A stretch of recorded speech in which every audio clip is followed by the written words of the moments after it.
President Joe Biden wants to expand the U.S. charging network for electric vehicles, a key part of his agenda to curb greenhouse gas emissions and combat climate change. Today, I'm announcing steps we're taking to set a new pace for electric vehicles. This is a big deal. Here's the state of the U.S. electric vehicle charging network. It transforms our infrastructure. We're going to put Americans to work modernizing our roads, our highways, our ports, our airports, rail, and transit systems.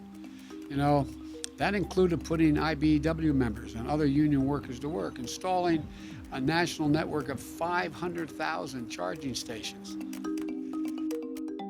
The U.S. currently has a total of nearly 43,000 public EV charging stations and around 120,000 charging ports. That's according to U.S. Department of Energy data.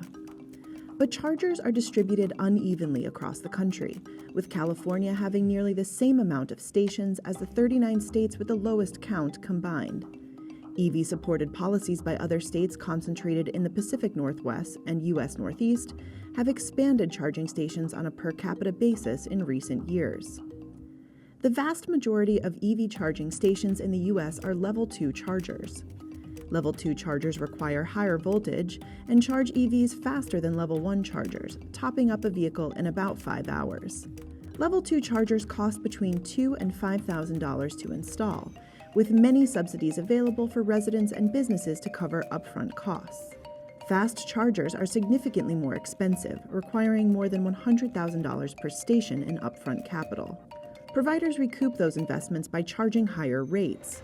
EV owners who rely on public charging will face significantly higher bills than those charging at home, altering the total cost of ownership calculation for EVs.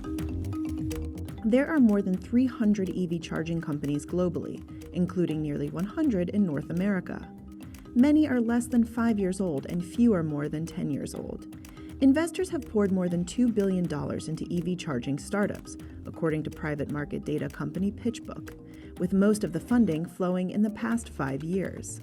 Many charging stations are also subsidized or run by local governments or electric utilities.